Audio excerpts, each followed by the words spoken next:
Memorial Day. What does it mean? Who does it affect? And what are we supposed to do about it? It came out of the terrible and costly Civil War and used to be called Decoration Day to honor all the dead from that horrific conflict. There were few, if any, families that were not touched by that war, so it was not too difficult to communicate the loss felt by the living of what Lincoln referred to as the honored dead. In my experience with loss of family members, friends, and delivering death messages, and consoling grieving family members, it has been an observation that funerals are for the living and not the dead. The dead are in that place philosophers wax poetic about, yet the living must carry on with the pain of loss and remembrance. This is a difficult and very personal experience of the human condition.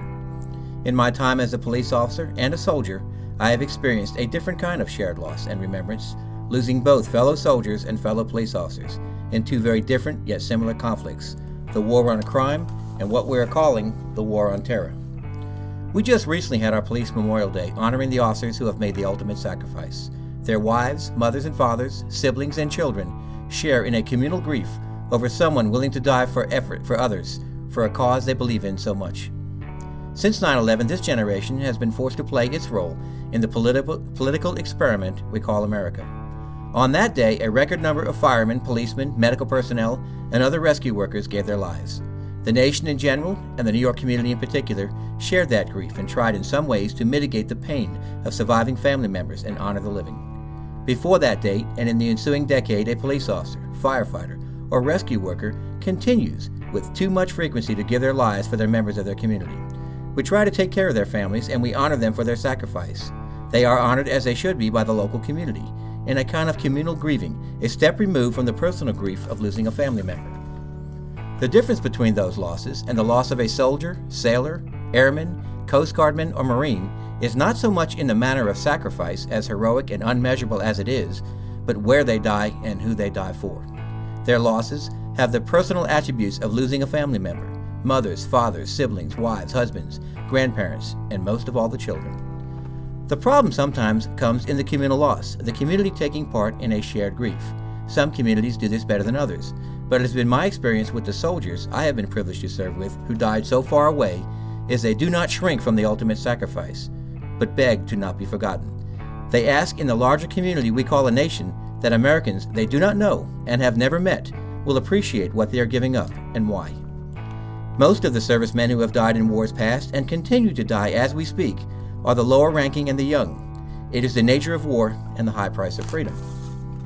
Remember, when you vote in elections, your choices affect the course of history, and as we debate going to war and how to win them, the young patriotic soldier, sailor, airman, Coast Guardman, and Marine do not share in the debate beyond voting, but they do share disproportionately in the risk to life and limb, and in the sacrifices, small and large. Today we are here to honor and remember those who have made the ultimate sacrifice.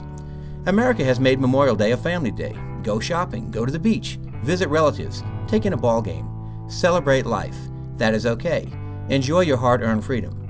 But in so doing, remember the ones who died young, from Lexington and Concord to Gettysburg and Vicksburg, from San Juan Hill to the trenches of World War I, from D-Day and Midway to Iwo Jima and Pork Chop Hill, from the unnamed battles in the jungles of Vietnam to the liberation of Kuwait, to our current conflict, all told over 1 million lives. Teach your young about their noble sacrifices. Place a single flag on a grave at a national cemetery. Watch a patriotic movie. Do not forget the dead. That is all they ask in return. Do not let their sacrifices be in vain. Celebrate life, enjoy freedom, but remember who paid the bill when we asked our young to pay a terrible price. I have been honored to serve with them, and even privileged to have served with those who have died. I will never take for granted what they have done for America. When they died, away from home, alone, except for their fellow soldiers, all they ask is that we remember them. That is what Memorial Day is all about, and that's why we are here. Thank you for turning out and remembering our fallen servicemen, past and present, and God bless America. And now in honor of those from the city of League City who have fallen in World War I, George Gahardy, Private, Army. Leslie Scott, Private, United States Marine Corps. World War II, Percy John McFadden, Staff Sergeant, United States Army Air Forces.